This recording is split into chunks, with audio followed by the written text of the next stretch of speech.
Hi, folks. My name is Bill Pollack, and we're at the Peterson Museum in Los Angeles, and it's August 8th, 2011. And our guest here today is Pete Vanlaw, and we're going to find out just what he did and why, and some of the ins and outs of what went on in decades past and present. Oh, yes. Yeah, it's good to see you, Pete.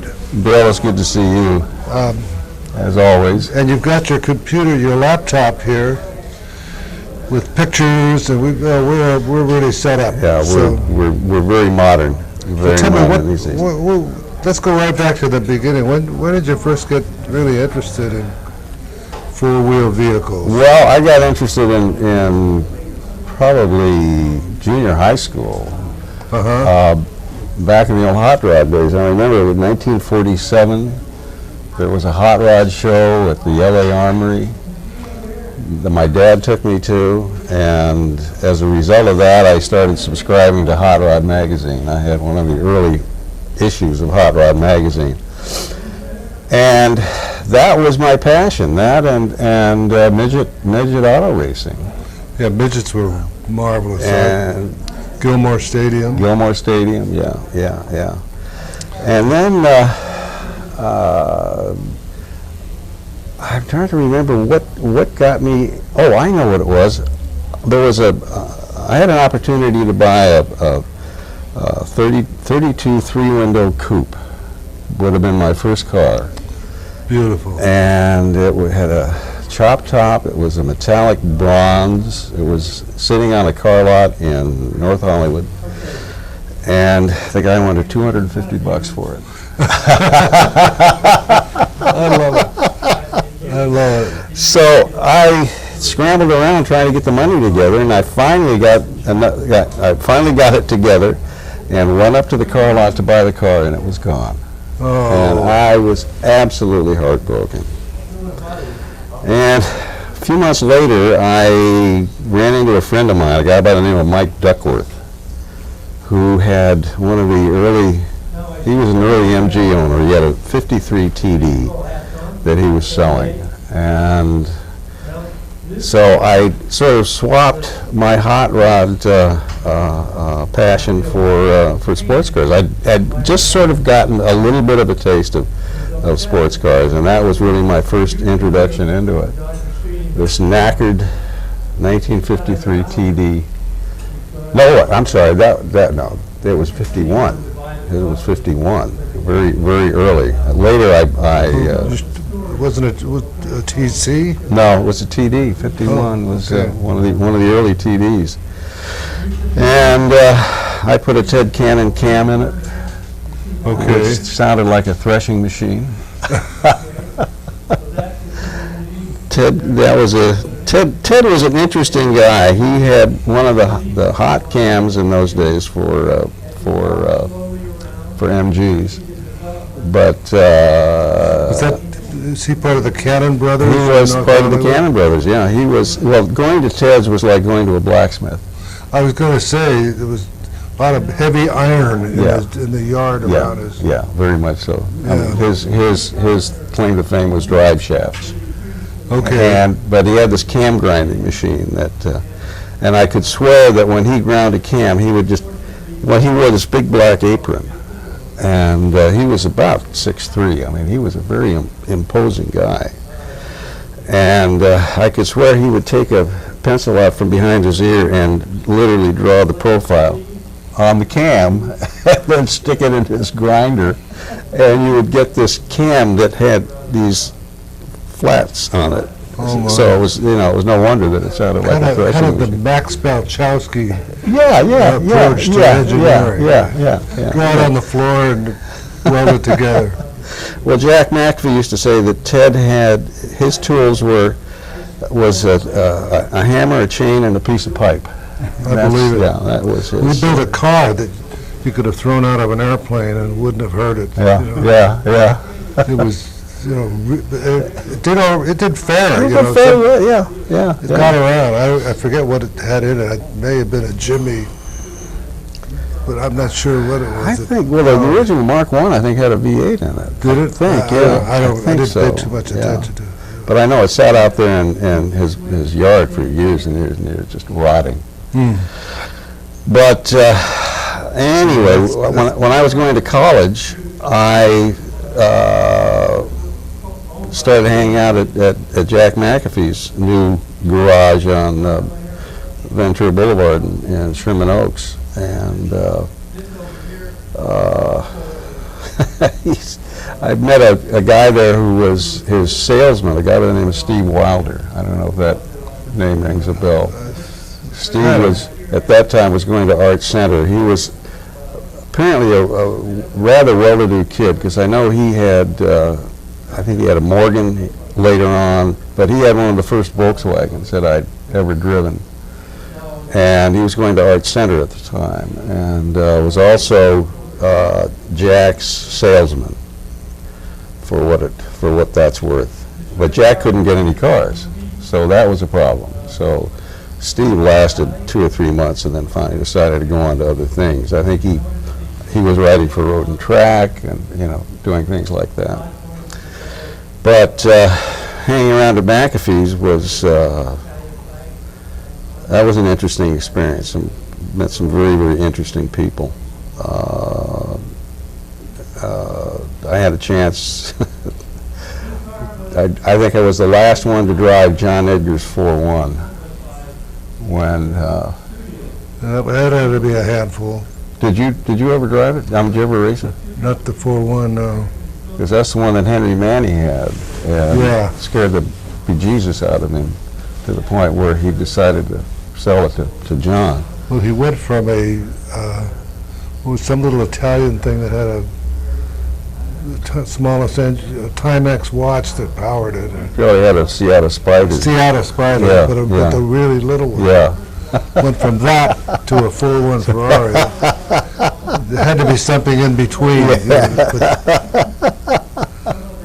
Well, when John Edgar was, because when John got rid of his cars, in those days, an old race car was an old race car, and it was just, you just retired it, and that was it. And he had the 4-1 and 88 up in his yard, just rotting. And somebody, we still don't know who it was, but somebody bought the 4-1.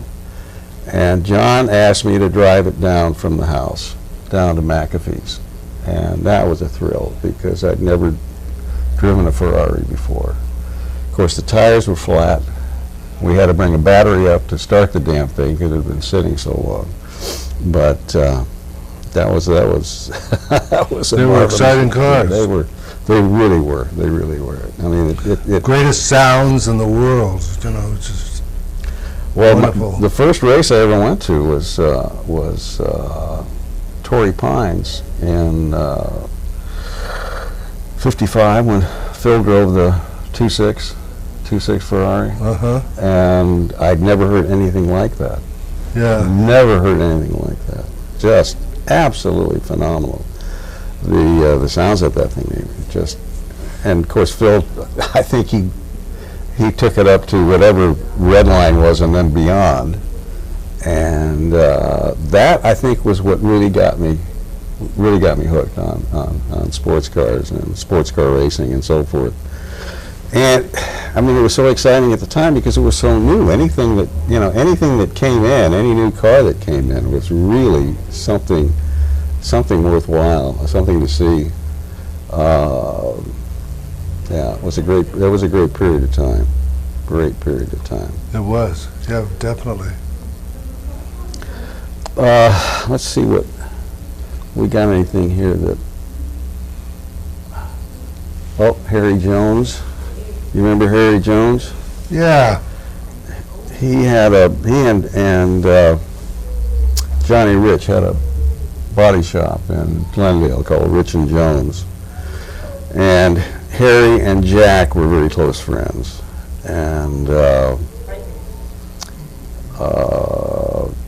Harry was racing, not as successfully as Jack, but Harry liked the little cars. He liked, this was a Crosley special with a Devon body on it that Jim Troy built the chassis for. And Harry, I mean, he worked on some very interesting cars. Phil Hill's Pierce Arrow was at Harry's at that time, in what, 55, something like that, when I had some work done on my MG. And I remember seeing Phil's car in the garage torn down to the bare bones, absolute bare bones. And of course that car is still around today, and it's just absolutely gorgeous. But Harry, he was a funny guy. He had a Moretti coupe. Oh, they were pretty. They were absolutely gorgeous. And it was on the cover of Road and Track back in, I guess, 54, 55, something like that. And he took me around in it behind McAfee's, down through the alley and around some of the side streets and so on. And it was fun. It was a quick little car. But Harry was like 6'2", and he liked shoehorning himself into these tiny little cars. And I never understood that. I mean, when he drove his Crosley, he looked like he was, you know, standing up. Driving a roller skate. I thought about it. He was like 6'2". He was like the number 2 Lone Ranger, and he had a TD. And the windshield hit him right about in the middle of the chest. He never put the top up, ever. Could never, you know. But it was just a scream to see him. But he just drove all over, drove up to Pebble Beach from down here, you know, from Los Angeles. Well, we used to do some crazy things. I mean, when I think back of the lack of creature comforts and driving a TD, of course, no heaters. And I remember the windshield on mine, driving back from a race at Palm Springs, and it was raining. And the windshield frame,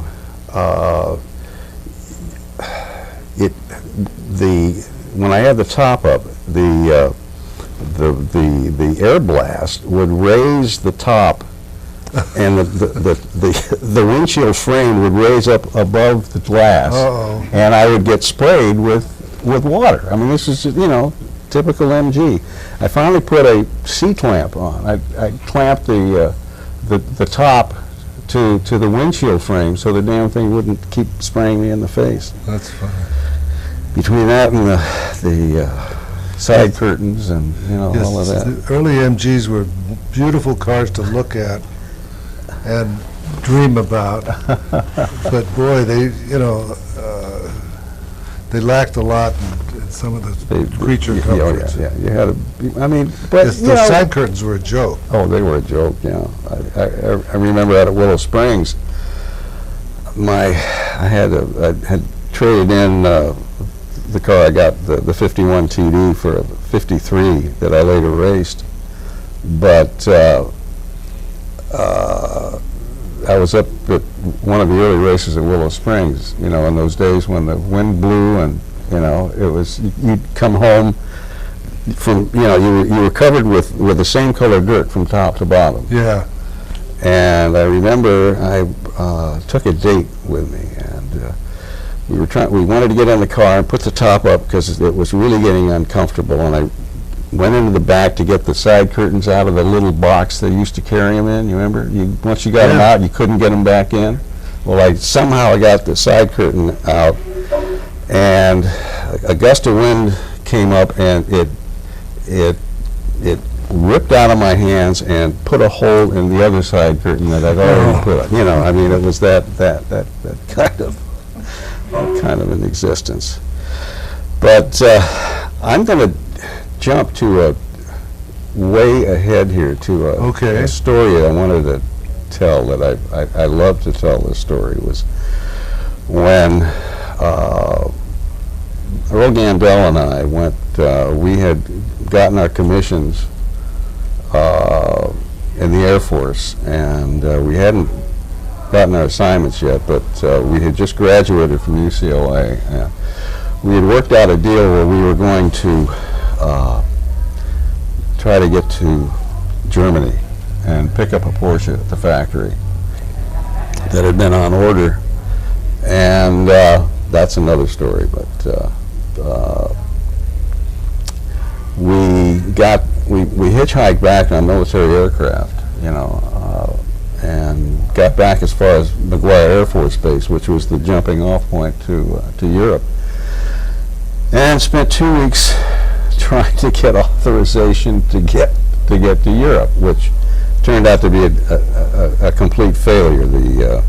The base commander, we showed him the orders we had written, the Air Force instructors at UCLA. We had a couple of captains who wrote orders for us, and the base commander at McGuire just looked at him and laughed. And so we ended up going to Beverly, Mass, to the SCCA races up there.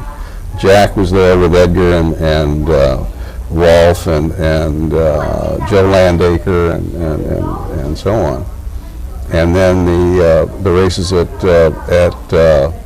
Giants Despair, the hill climb, and Tidden, and so on. Now, where was that? Where was the Giants Despair? Giants Despair was Wilkes-Barre, Pennsylvania. Oh. And that was kind of interesting because you walk up on the hill, which was right in the center of town, and you have all of this smoke coming out of the ground. Oh. Apparently. Oh, from the coal mines? From the coal mines. Apparently there were fires down there and they were still burning. You turn around and your friend just disappeared down a hole? Exactly. Sounds like a really nice place. But out in the country, yeah. When we were at Beverly, Mass, we'd ridden up there with Rolf and Joe Landaker and Edgar's van. In fact, Gandel and I rode in the back, and they had the 550 back there and the Squalo Ferrari, the 4.5, the one that Shelby drove at Giants Despair. Yeah. I've got some pictures in there of it. But, this is when I first met Vashek. Okay. Okay. Rolf was still recovering from his injuries from the James Dean accident. Oh, this is after, okay. This is after, yeah. This is 56, and the accident was September 55. Yeah. But he still had... He never really... No, he didn't. But his teeth were still wired shut, and he was walking out with a cane. And Edgar had hired him as his mechanic for the 550. And in turn, Rolf hired this little guy from Hoffman's who had just come over from the Czech Republic, or Czechoslovakia in those days. And he introduced him as Wenzel. And Wenzel was the 550 mechanic. And I knew him, for 2-3 years as Wenzel. And only years later, when I came home, got out of the service, and Betty Schutz she was driving a 550 at the time, and she kept talking about this marvelous mechanic by the name of Vashek. Oh, really? And it turns out that Vashek Pollack was Wenzel. That's interesting. I've never heard that story. Yeah. Oh, that was funny because, Rolf with that, he just had his own German accent. Yeah. And he would laugh at Wenzel because Wenzel spoke such bad English. And Rolf is speaking like this through his wired teeth, talking about this funny guy Wenzel, how funny he is because he keeps telling me, he says, "Wenn you nimm a Tool aus meinem Kasten, you must quetsch me fest." And Rolf would break up. He thought that was the funniest thing in the world. But anyway, the rest is history, of course. Yeah. But yeah, that was an interesting event. Well, how did Vashek, if you know, get from being a mechanic to being set up with all those race cars and all of that. Was John Edgar the angel in the wings on that deal? Because Voschek had a pretty nice little company going. Oh, he had a wonderful company going. Yeah, Edgar may have had something to do with it in the beginning, because I think that after that, Jack fell in love with Voschek, realized that this guy really knew what he was doing, where, Rolf was kind of, and Rolf was always very unpredictable anyway. Yeah. But as far as I know, Jack was instrumental in getting Voschek to California. So I'm certain that Edgar was involved financially. And then, of course, Voschek built a dynasty, literally built a dynasty. Yeah. Wow. I met his son a couple of times. Strange kid. Strange kid. I thought this was in the early days of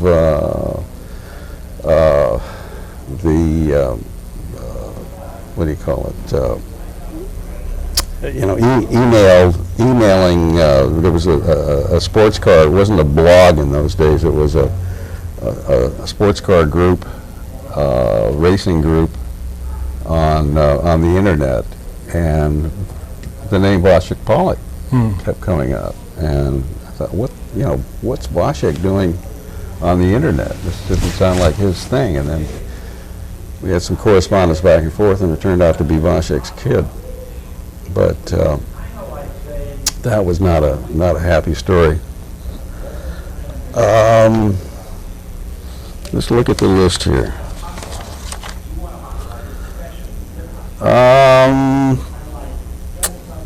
You knew Betty Schutz. Betty Schutz, actually, she was a school teacher.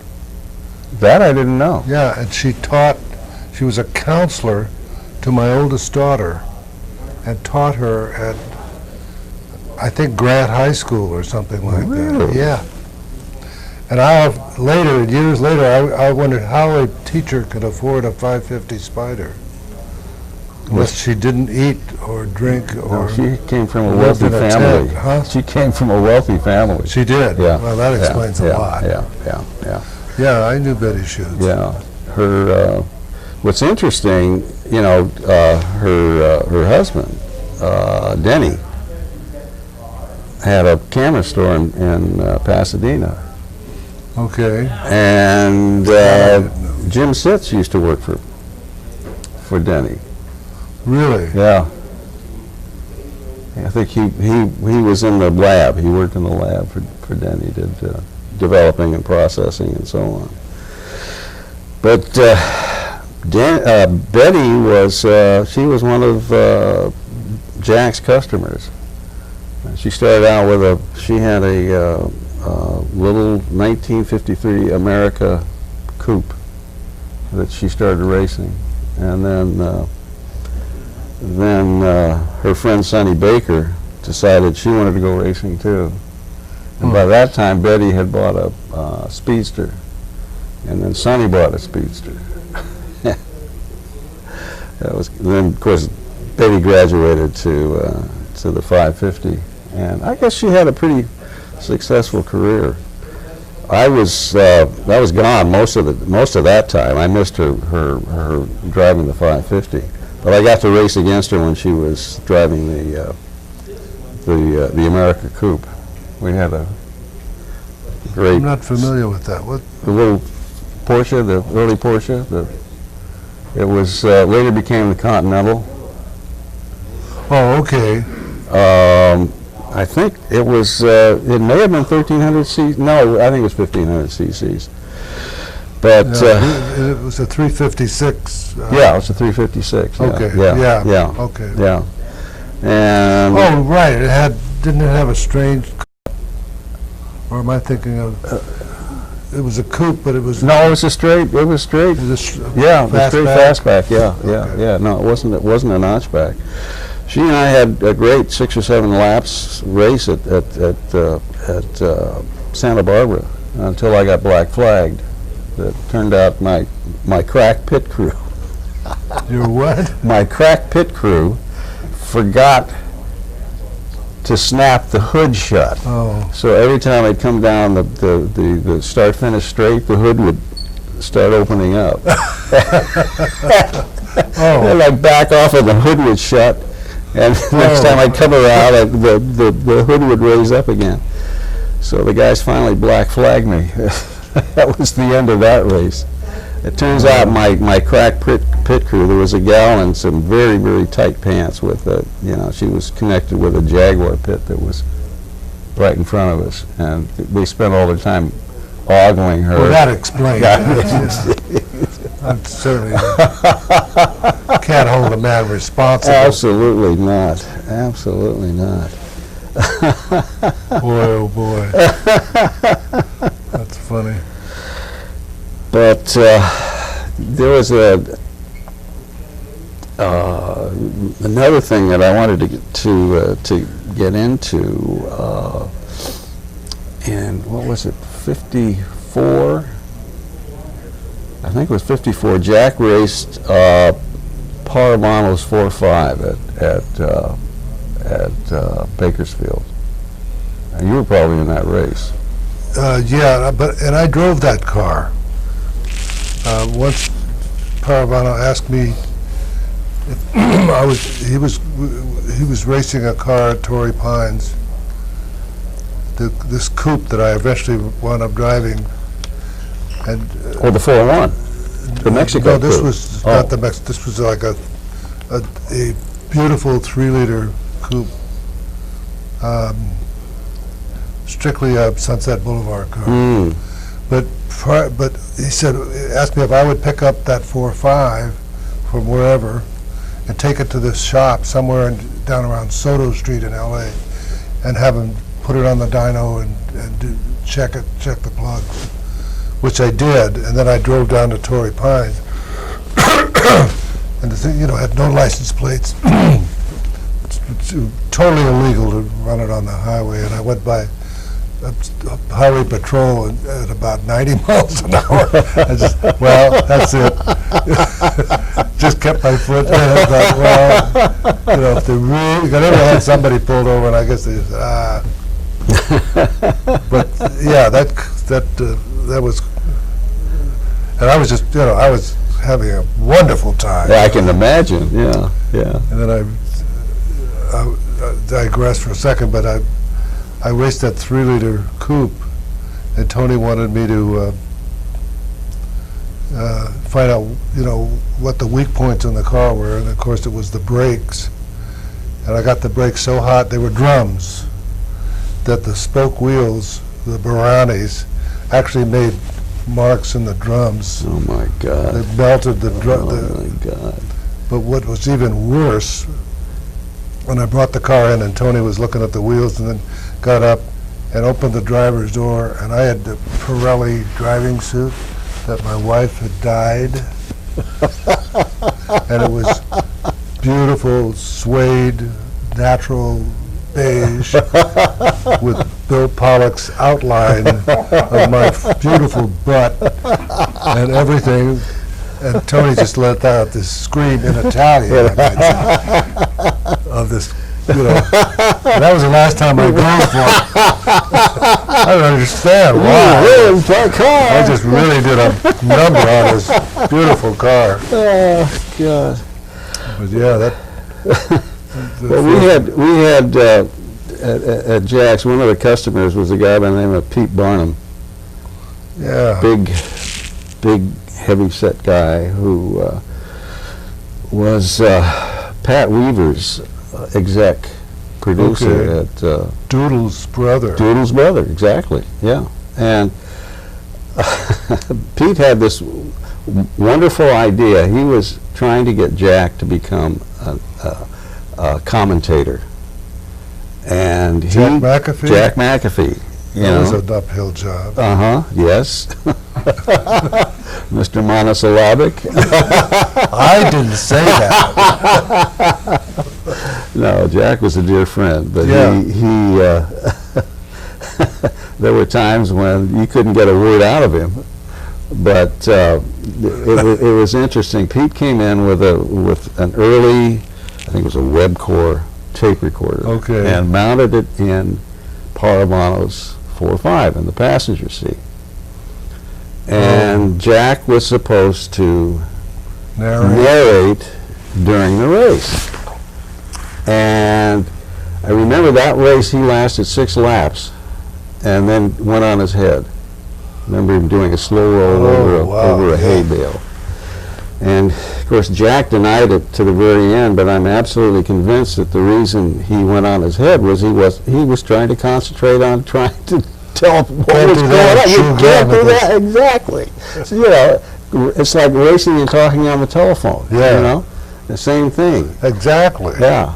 And the next day, I guess the Monday or Tuesday after that race, Pete came in with the tapes, and we got a chance to listen to it. And here, you know, here's Jack talking about the start-finish line, the start of the race, and you hear the cars take off, and he would commentate, and then he would back off, you know, as he started getting very busy.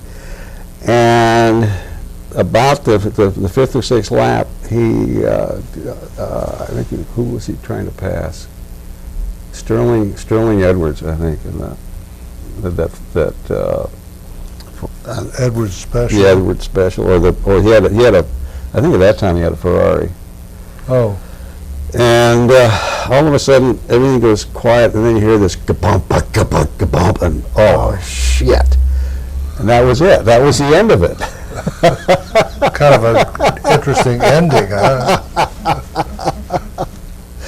And never heard that story. Number of years, in fact, many years later, I was going to do a documentary on the Carrera, based on the footage that Jack's co-driver Ford Robinson had shot during the first and second Carreras. In fact, Ernie McAfee shot the third time when he was co-driver with Jack.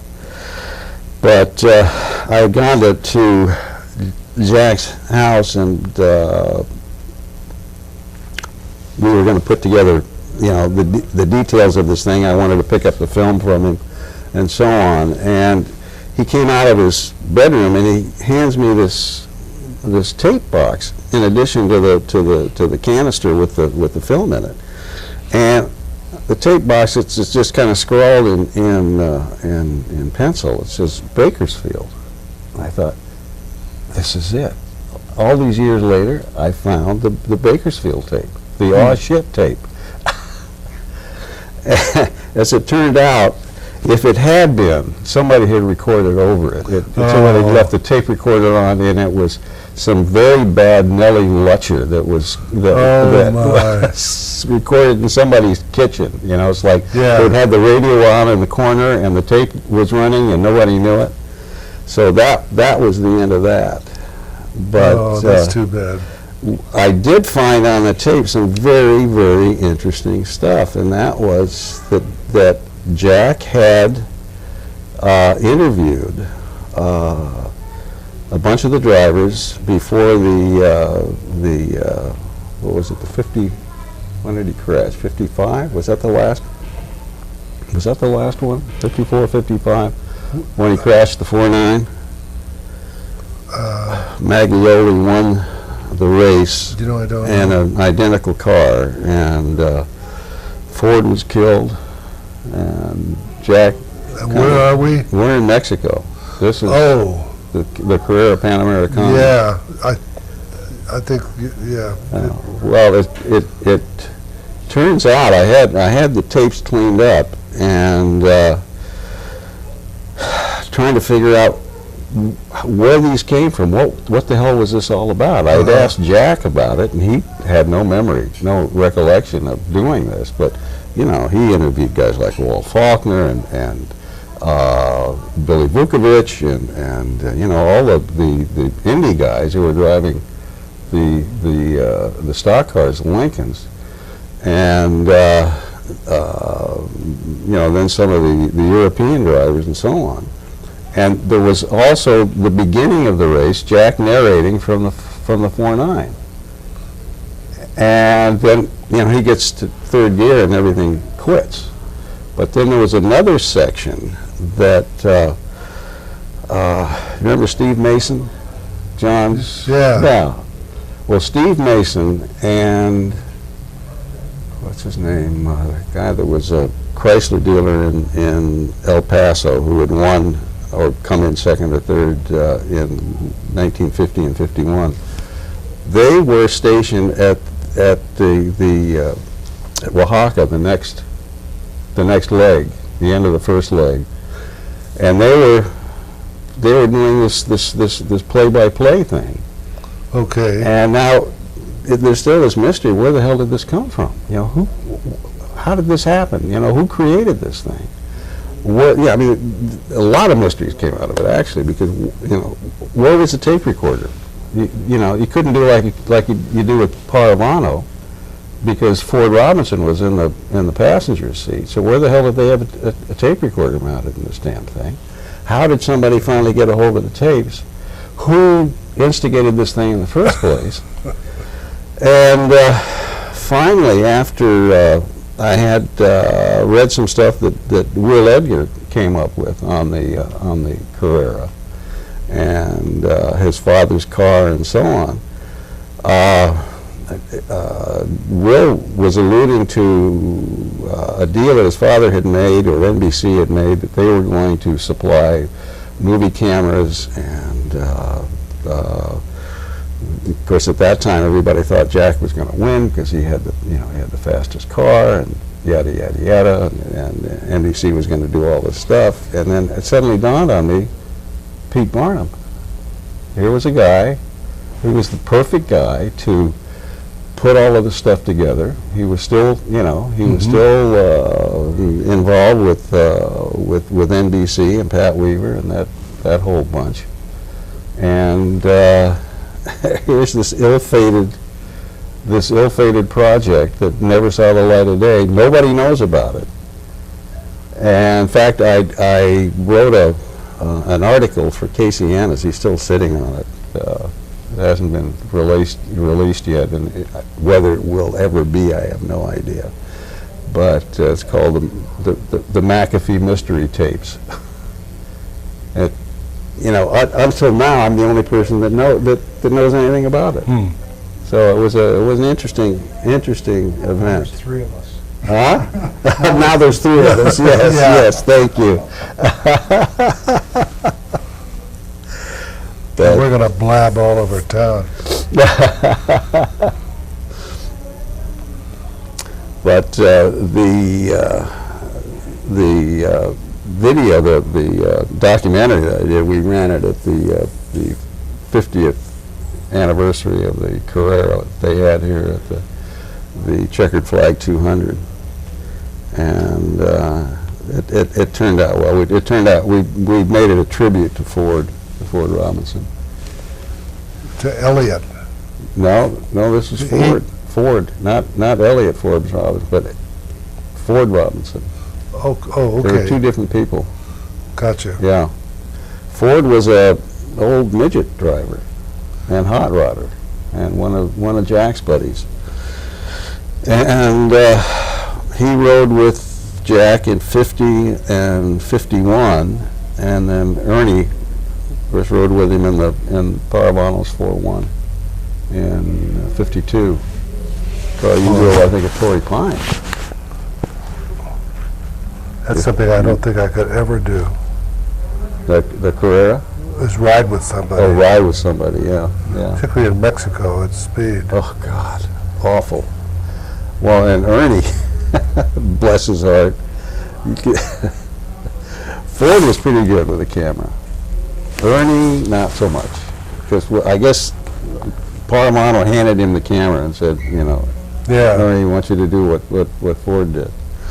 And it was so shaky. I mean, you couldn't do a thing with it.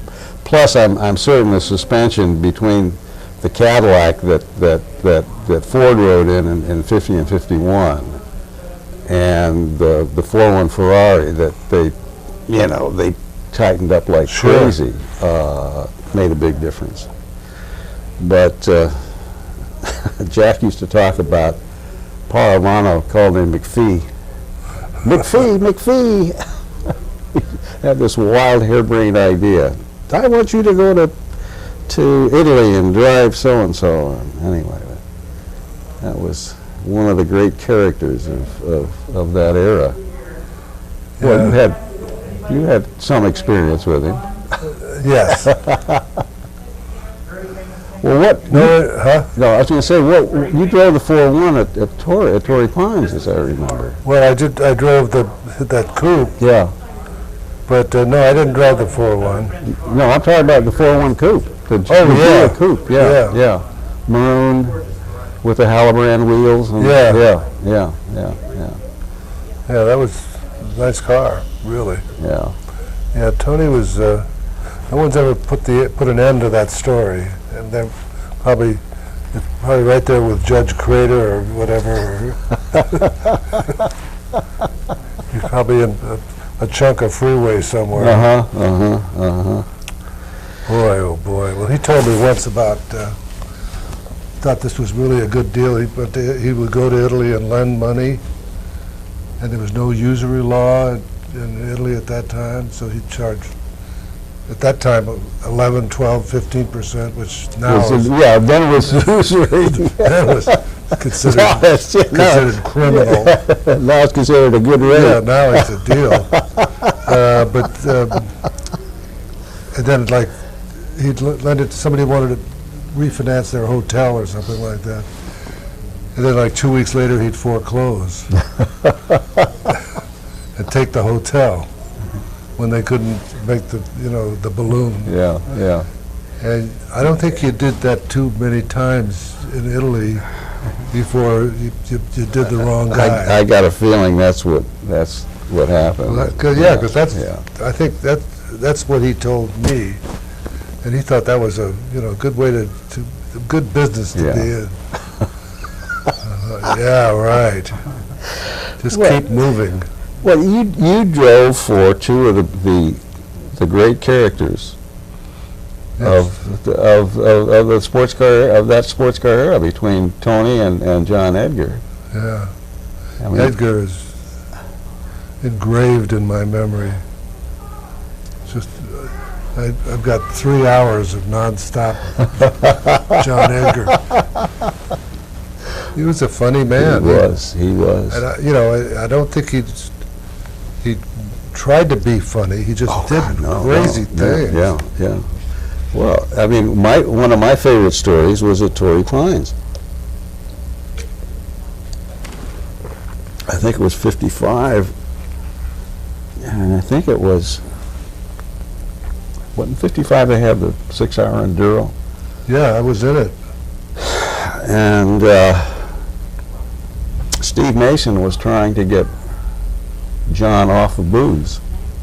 Oh, okay. Okay, and was obviously having a difficult time of it.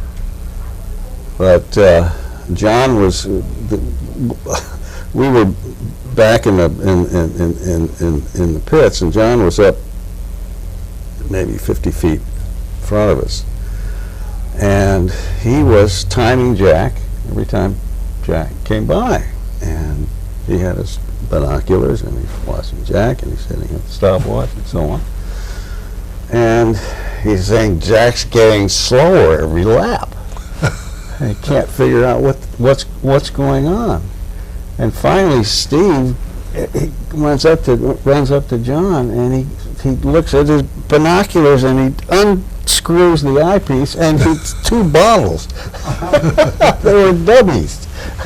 He was sitting there getting absolutely swacked. So it's no wonder that every time Jack went by, his reactions are getting slower and slower and slower. My Torrey Pines story, the Del Mar Hotel was race headquarters. Yeah. And they had a long bar that opened out, had windows all along the outside wall that opened out into the gardens. And there were window boxes below the windows with geraniums or something in them. and John was sitting at the bar, and I was sitting next to him, and he had fallen off the bar stool once, and I picked him up and put him back on the bar stool, and he ordered double scotches to straighten it out. And we sat there, and he was drinking me right off the, This went on for maybe 15 or 20 minutes, and he said, "Excuse me," and he got up, and he walked out, and there was a doorway that led, like in the middle, outside of this long stretch of windows. He got out and walked outside, made a left turn, made a left turn, and stood in front of one of the window boxes, unzipped his pants, and took a piss in front of about 200 people. We're all sitting at the bar going.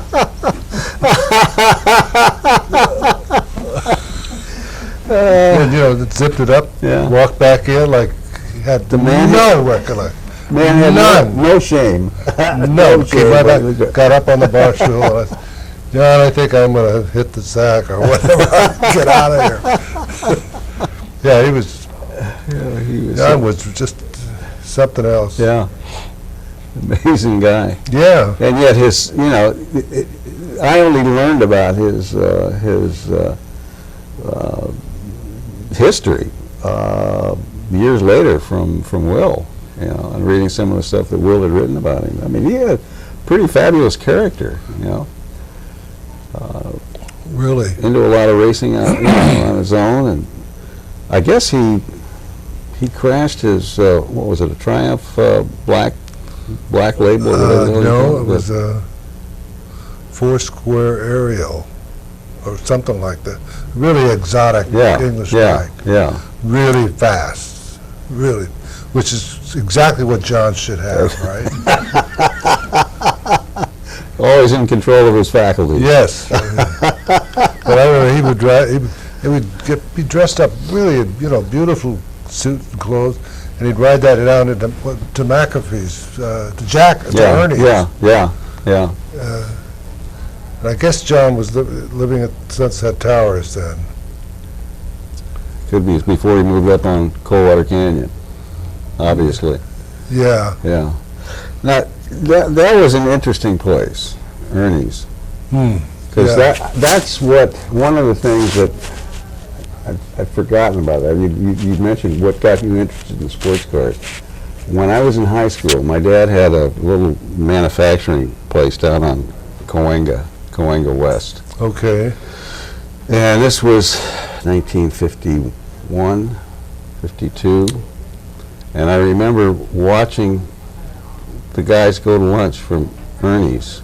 They go down to a place called Ann's Pantry down the street.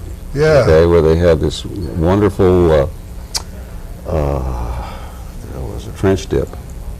Great French dip sandwiches. It was a little tiny place. Counter and maybe 2 tables, something like that. And I'd watch the guys driving by in these exotic cars. And a couple of the Mexico coupes that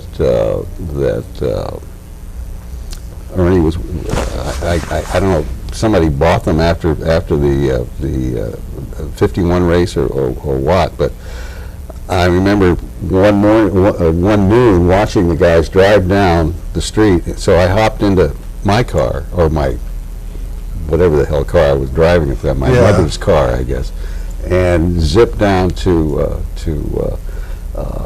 Ann's and sat at the counter and just watching these guys, waiting for them to go back out and get in this exotic piece of machinery and fire this thing up. And God, I mean, this was something else.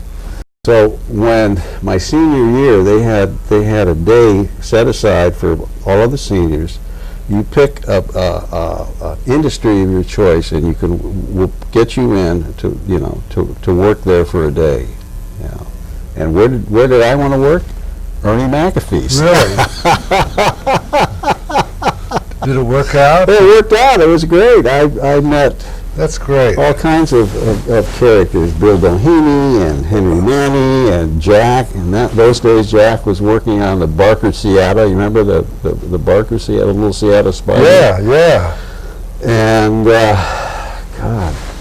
Remember Sonny Williams was one of Ernie's mechanics. He later became Jack's service manager. But they had me cleaning parts and doing that kind of stuff. And I remember at the end of the day, it was time to go, and my hands are absolutely just, just encrusted with stuff. And I could, what do I use to clean my hands? So I went in. There was a big tub with a pipe and so on, and I turned the switch on and I washed my hands off, and dried them off. And I'm saying goodbye to the guys, and somebody says, "Who the hell washed their hands in the carburetor cleaner?"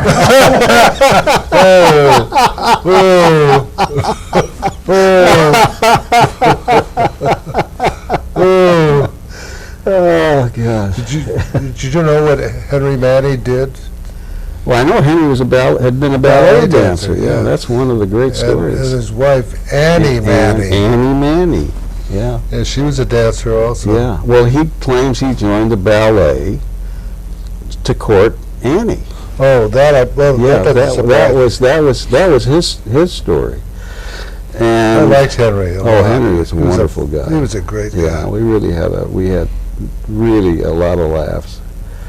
Because when Jack opened up his place, Henry used to hang out over there, and just a delightful guy.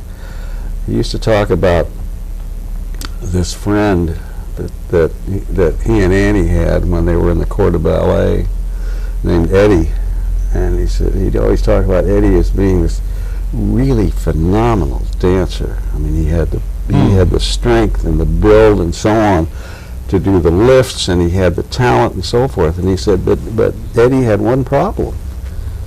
He wanted to be a ballerina.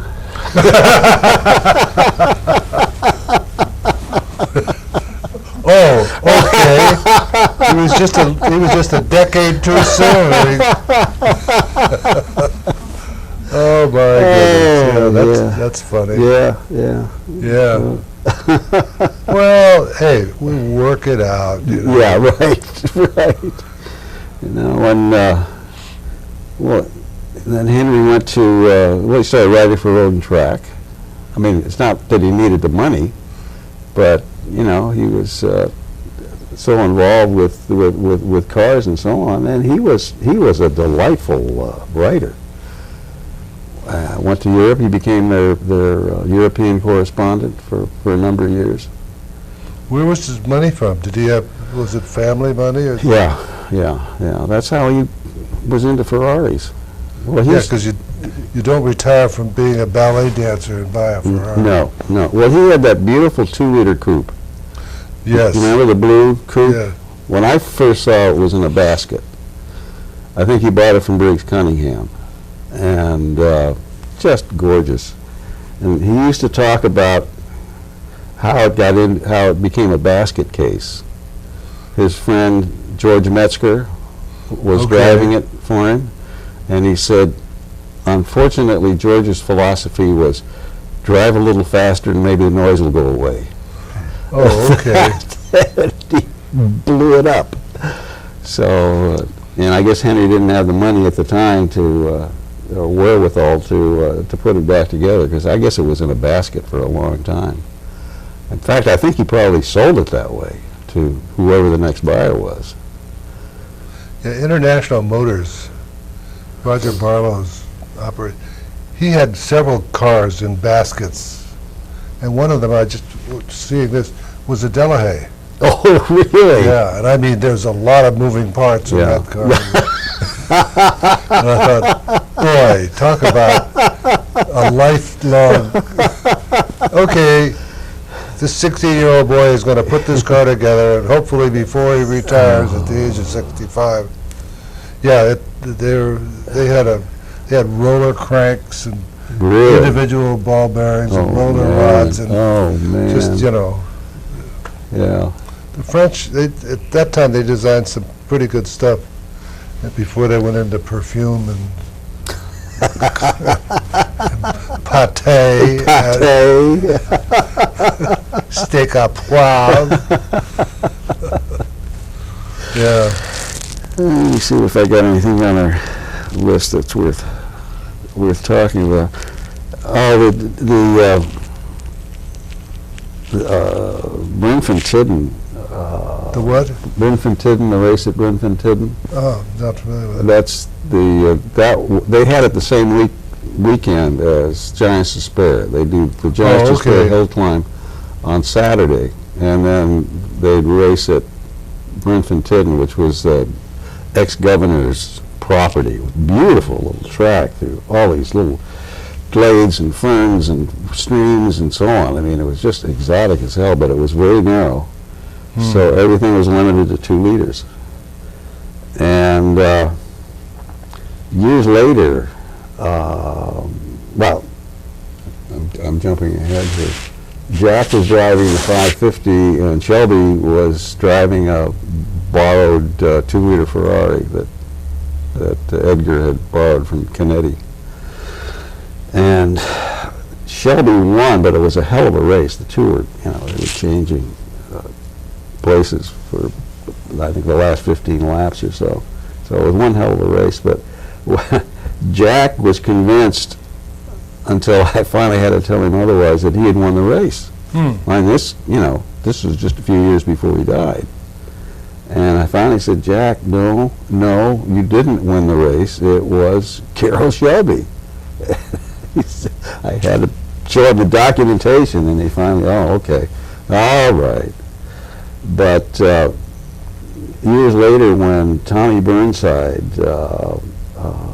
published his book, his cocktail table, his coffee table book of his pictures, there's a picture in there, a number of pictures, because he was at that weekend. In fact, some other stories came out of that one, but he apparently had gotten a shot of shooting across the track, and there's 4 guys sitting on this white fence, sort of like the paddock fence at Pebble Beach, okay? And one of them is Jack McAfee, and it's raining, and Jack is wearing a protective helmet made out of a newspaper. And next to him is Rolf, and next to him is my friend Bud Gandell, and next to Bud is me sitting in this damn trench coat, huddled up. So that was great fun to find that picture, just kind of commemorating that weekend. But that was a hell of an experience. That was great fun. Let's see what else. Well, those were, it's fun to open these files. Yes. And sometimes it's really unusual in that things that you had totally put away and buried, but until you start digging and digging. Same with writing, as you well know. Yeah. All of a sudden, it's one subject will lead to another, then you'll go, oh, wow, I forgot about that totally, I'm still trying to remember a race that I swear I won the race. I have no recollection of this race at all. None. It's up at Tacoma. And I don't remember it at all, and I stayed with Dave Fogg. I stayed at his house. Dave swears that I was there. It must have been somebody else. It was an imposter. Yeah. Ran into that a lot. Yeah. It wasn't me, honey. There was some other guy that looks just like me. Boy. Well, like Sitz used to talk about Phil Hill calling him to please clarify for me what car I was driving at I get that probably once or twice a month. I'll get a call from somebody. They say, what color was the upholstery in the glass bar car? I'm sorry, but who is this? Well, I'm writing a book about plastic cars. Good luck. You got a winner. Yeah, I get that kind of, there's a guy, Jeffrey Hacker, and I think he's in Houston, and he calls me once a month. He says, well, I just tracked down something bodied, whatever, and wanted me to know, do you remember what color it was, or did it finish first or second at so-and-so, and just, boy. Call Art Evans. Yeah, there you go. There you go. Or Jim Sitz. Jim Sitz, yeah. Well, it's like these things that come literally out of the woodwork. Yeah. I mean, I was sitting at my desk one day working on something or other, and I get this phone call and here's a woman. And she's talking with an accent. It's a German accent. She says, is this Peter Vanlaw? And I'm always skeptical about those kinds of phone calls, Yes. Yeah. And I said, yes. And I said, what's this in regards to? And she says, is this Peter Vanlaw? I said, yes. She says, were you a friend of Rolf Wieder? And I said, yes. I said, and what do you, she says, oh, well, good, we are doing a documentary. We're doing the James Dean thing that for the first time, they're doing it centered around both Rolf and Dean, because the other documentaries sort of excluded Rolf. And of course, Alexander von Weckmar, the German director, producer, he knew nothing about it until he'd seen something, a recreation in Germany. He didn't know that there was a Rolf Wiederich, and then Rolf Wiederich was involved with James Dean.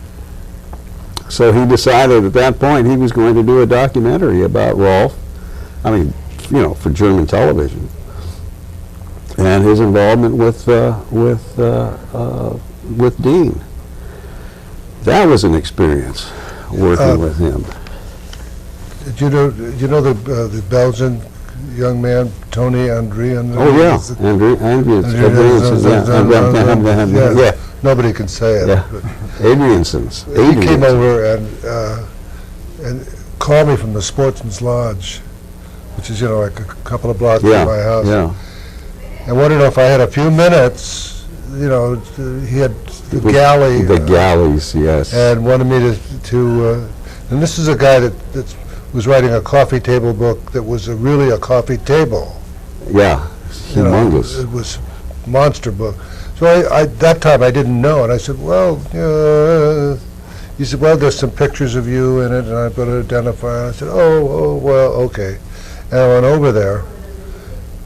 4 hours later, I'm still only a third of the way through this book, turning page. What about this picture? I don't know any of those people.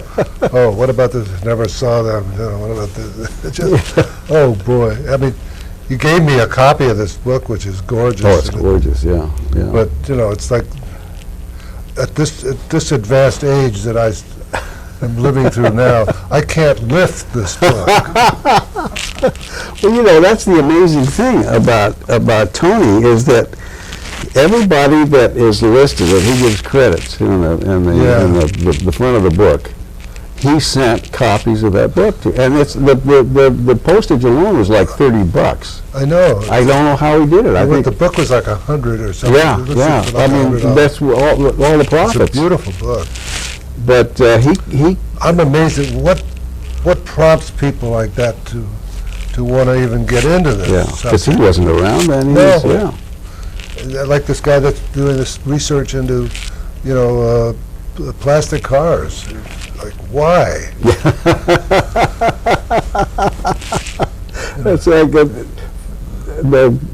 couple friends of mine, Bud Gandell and Jack Martin. Now, you may have remembered Jack Martin from years and years and years back, but that was part of a singer group. Dick Van Lannen and Lannon, I know well. Yeah. And Jack and Gandell and I used to hang out together, and we raced together. But here, years later, within the last 3 years, this guy in Canada, Peter McKercher, decides he's going to do the definitive book on singers. Oh, that's something everybody, the household. Yeah. Well, it's the world's thinnest book on time. Yeah, right. Does the name Monroe Gretzky? Monroe Gretzky. In fact, Jack Martin used to be Monroe Gretzky's parts man. Yeah. Gretzky, I must say, he was, he was like a kid with a new toy. Nothing ever dissuaded him. I mean, he was always up. He was always excited. He always thought singers were beautiful. Of course, I guess I never saw his wife, so I can't judge what beautiful means. Yeah, what beautiful means, yeah. But I guess they were okay. I don't know, but Vanlaw, he and I belong to the same pilots thing, and he's always trying to say how great they were and all of that. But well, he drove that special that they came out with that somebody built. I forgot. I don't remember who the hell it was, but so he's the hero, of course, of the Singer's book. Well, I guess you can. As it turns out, there are probably half a dozen of my pictures in that book. Oh, that this guy acquired somehow, some way. But that was a car that was easy to forget. Oh God. Well, my friend Earl bought Randy Lamoureux. Oh, remember the motorcycle racer? Knew him well. Okay, well, he was a singer. Somebody got him to drive singers. I mean, I guess as a way of promoting the car. He did pretty good. He did pretty well, yeah. He was the most incredible motorcycle racer I have ever seen. Yeah. They always handicapped him and started him in the short track stuff. There was a track down in Santa Monica. It was like racing around a baseball diamond. It was that small, eighth of a mile, I think. He'd always start last, and one lap he was in the lead. He just went around the outside of everybody. Yeah. So what the hell was he doing driving a Singer?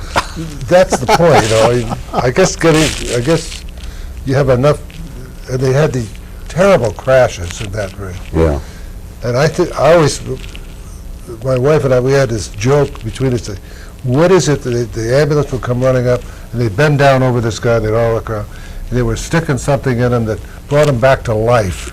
And they would stand up and they'd go, "I'm okay, Mom." And they'd load the body in but they could get them on their feet and they could raise their arm once.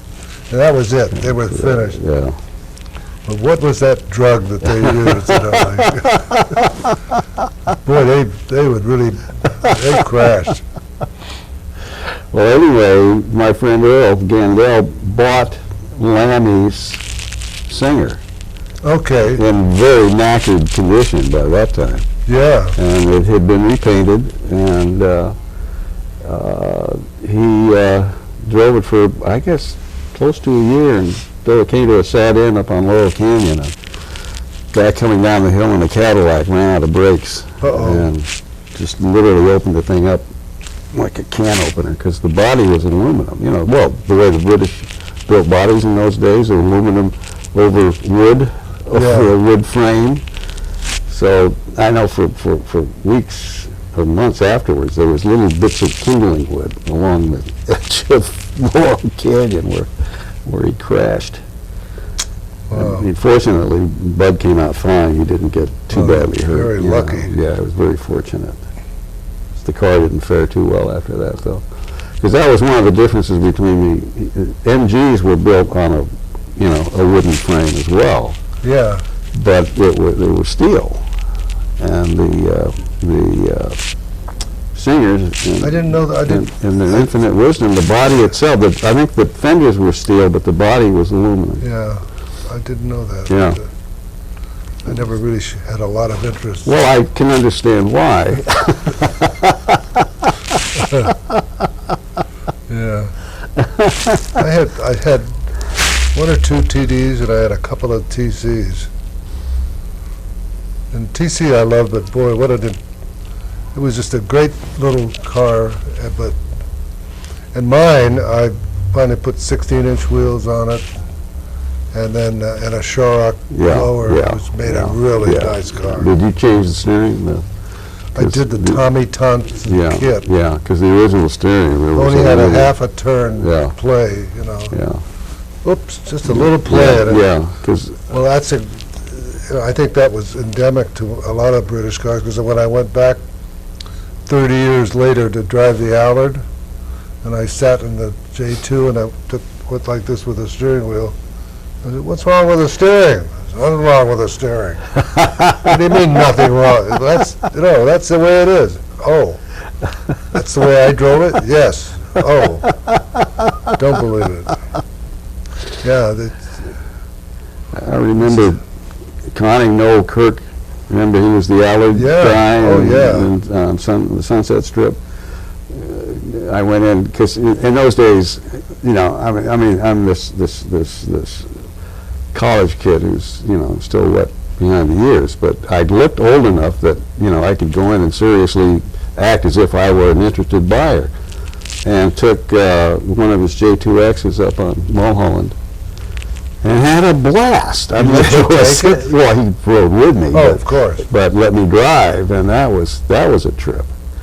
Watching those front wheels. He wouldn't even let me drive. When Al Moss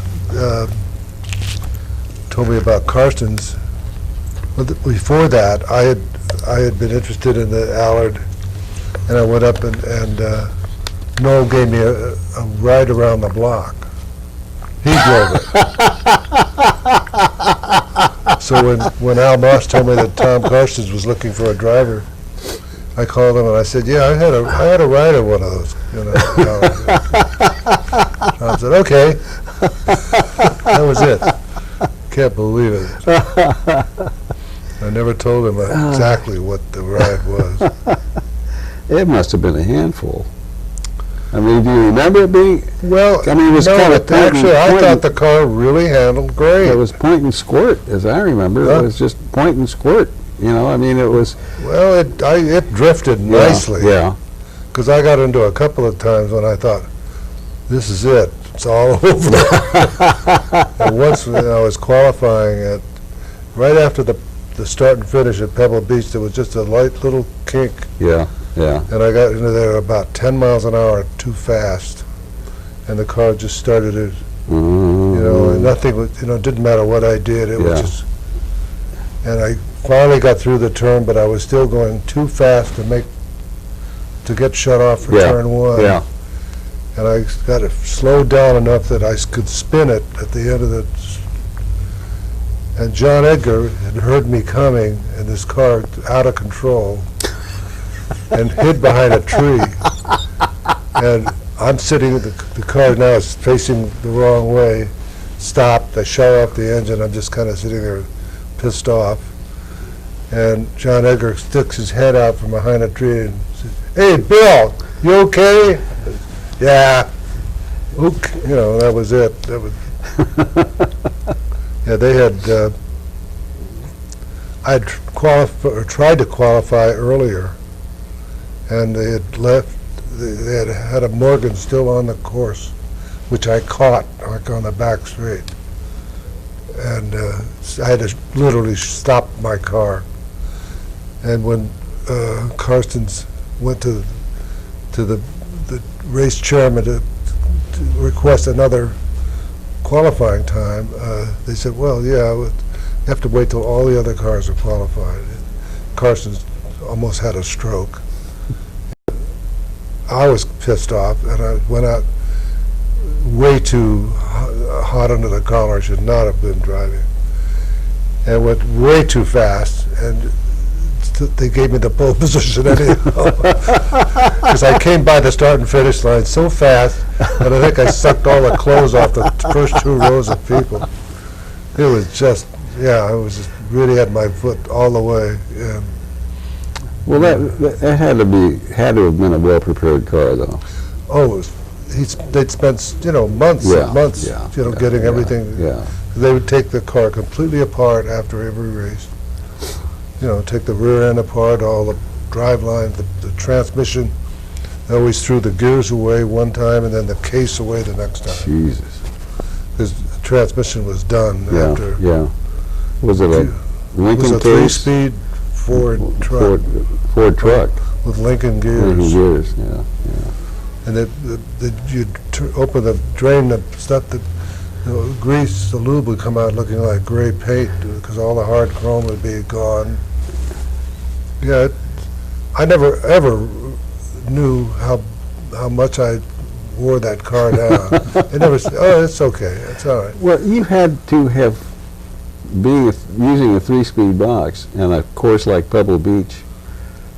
I only used two of them, You never got into low gear? just at the start. Really? That was it. Not at the top of the hill? Never. On that? Just put That second came- gear came Wow. around and just punched Wow. it. It smoked right on. Yeah, which really speaks for the amount of torque that thing had. Yeah, it had an enormous amount of torque. That was a marvelous, marvelous It was, car. an easy, for me, I was getting out of an MG or something. Yeah.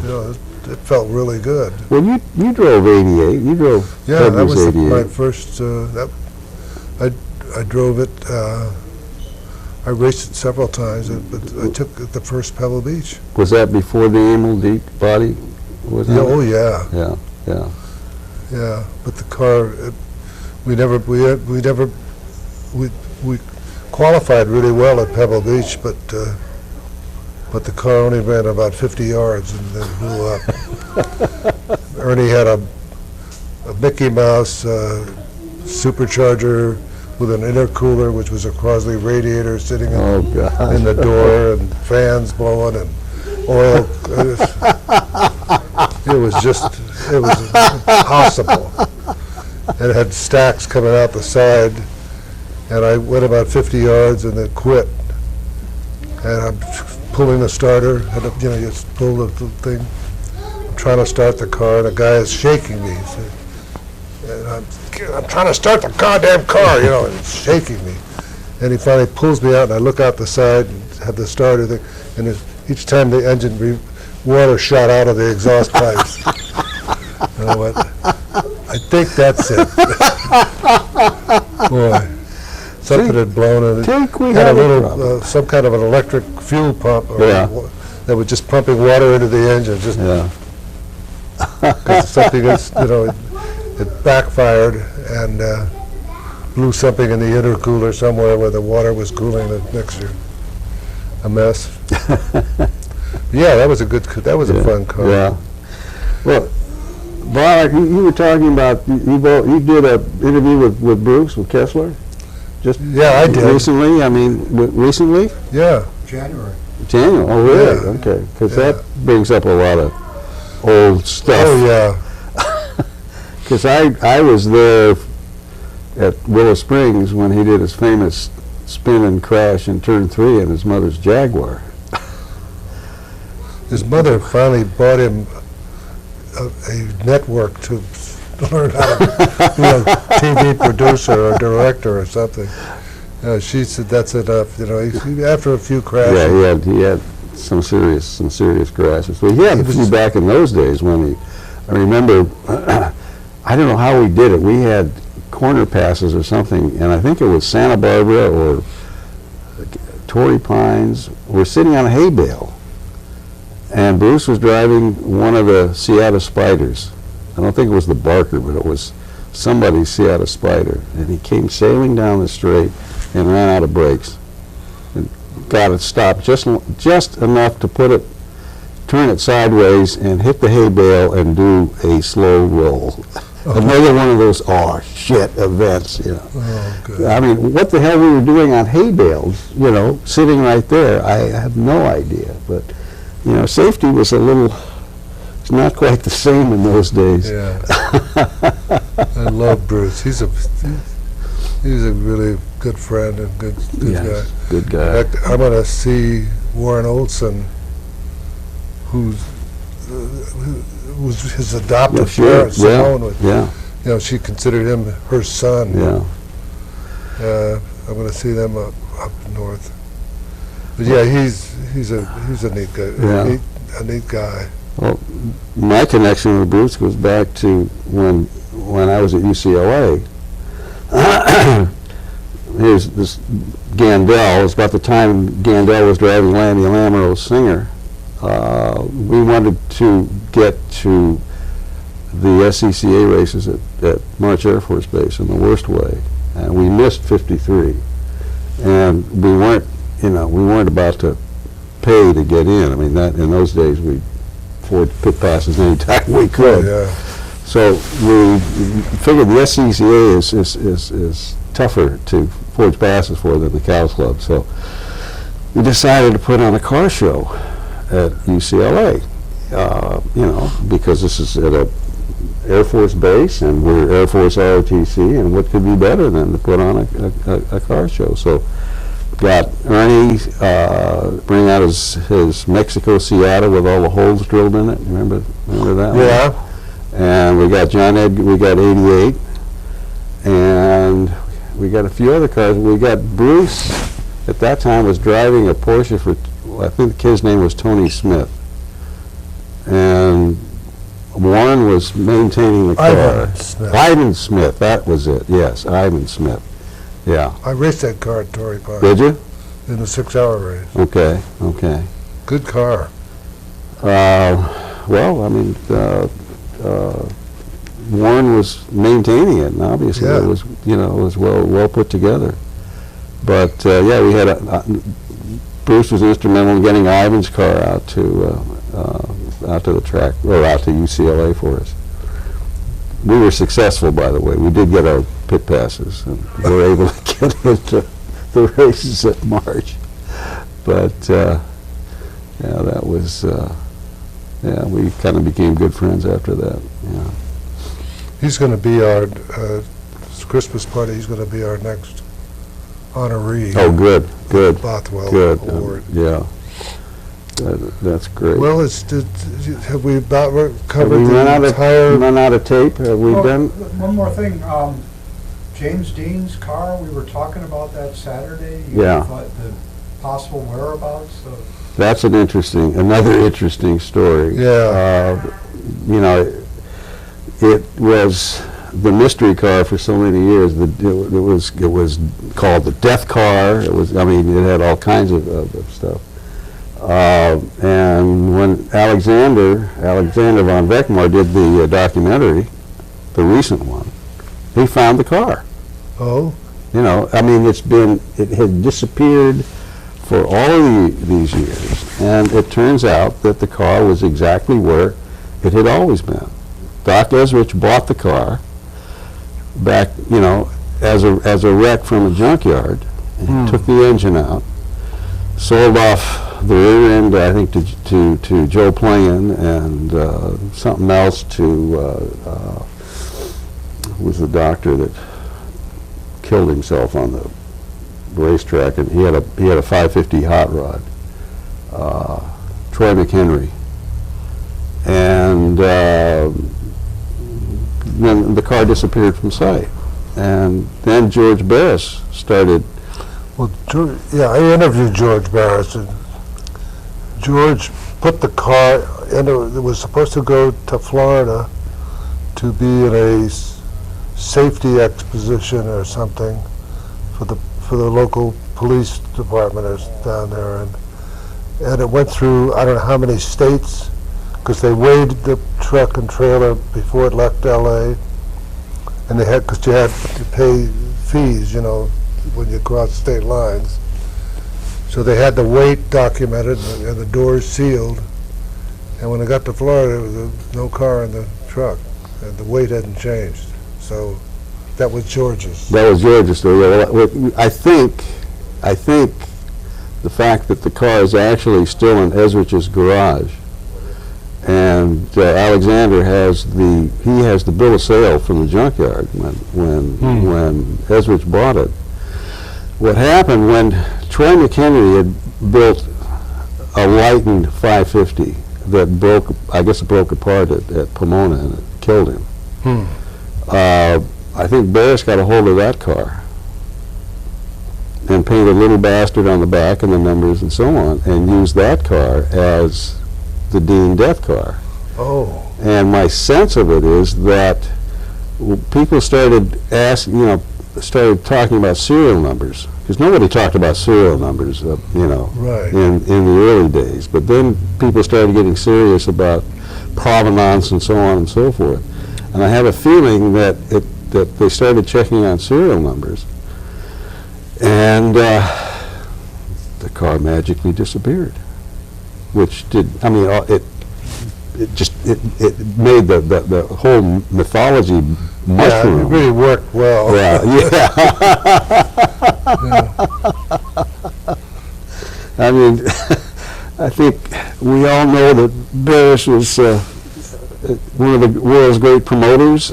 Well, the one thing that Barris did bring out, though, that I don't know how true it is, but the reason that he would lie about it was that he had done some getting the car ready, some kind of cleaning it up or polishing it or doing whatever, and had it loaded on a carrier. And Dean and Rolf came by, and Dean said, "Take it down, I want to drive it." And Barris said, "No, you don't want to drive it. Yeah. You got everything Yeah. pristine, Yeah. it's ready to go. You don't want to drive it, you know." No, I heard And that he- story too. I think that's legit. And, well, obviously, Yeah. but obviously Dean drove it, Yeah, but yeah. But I think Barris painted the numbers on a little bastard on the that's back. probably I what he think was that's doing. what He his was getting the, yeah. doing all the artwork on Yeah, it. yeah. Yeah, really a shame, because Dean was a nice guy, I liked him. My brother actually knew him better than I did, because they were both into music a lot, Mhm. and Jimmy Dean lived in the valley. He Yeah, had a house yeah, right on, yeah. just south of Ventura, just near Van Nuys Boulevard. I remember when he showed up at one of the, what do you call it, the pre-race, tech inspection with Ursula Andress. Oh, I melted. I absolutely melted. I thought, Yeah. oh my God, I am just Yeah. absolutely in love. here, take the pig slip of my Ferrari, please.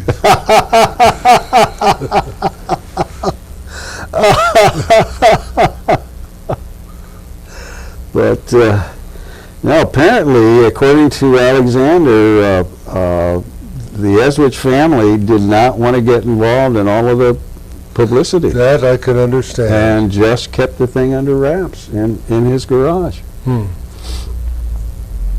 So that's Interesting story. yeah, That's a yeah. good story to wrap this up on. Yeah, Dean he and Steve McQueen and a few other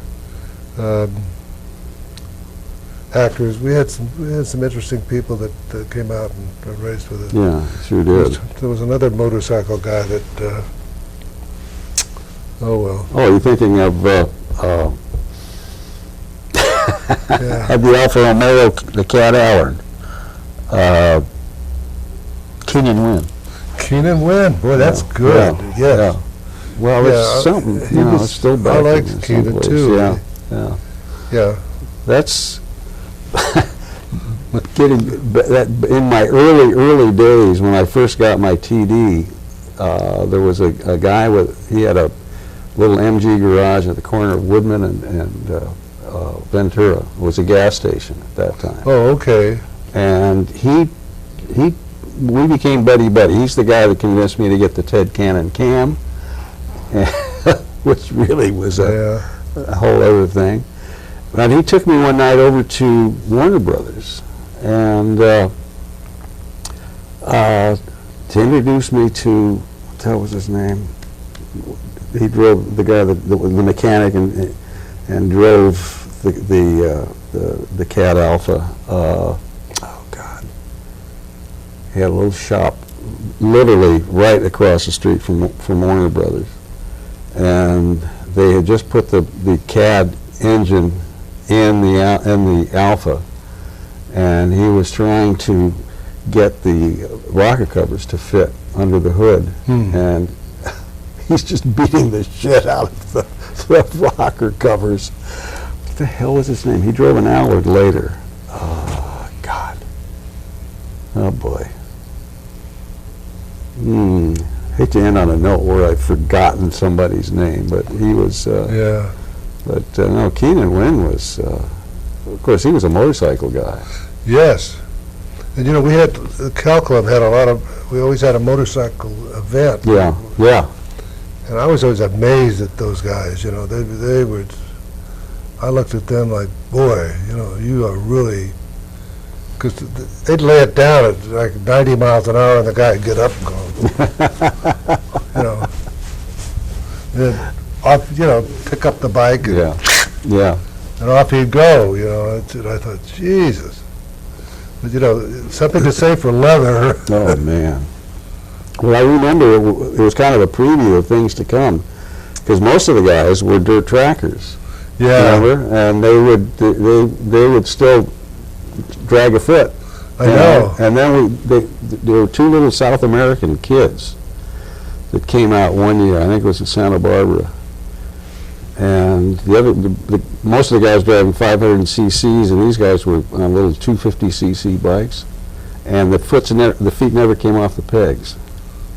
They just leaned with the knee. And, Oh, boy. God, they were phenomenal. Absolutely phenomenal. That's one of the kinds I like to watch that on television, Yeah. super bikes. Hey, well, Pete, it's really good to sit here and do a Reminisce. little, I don't know, we went so fast, I don't think our insurance covers this. I wonder if we did any damage to the museum. I don't say, boy, oh boy, we smoked up the carpets pretty good. Yeah. I hope we got some good stuff.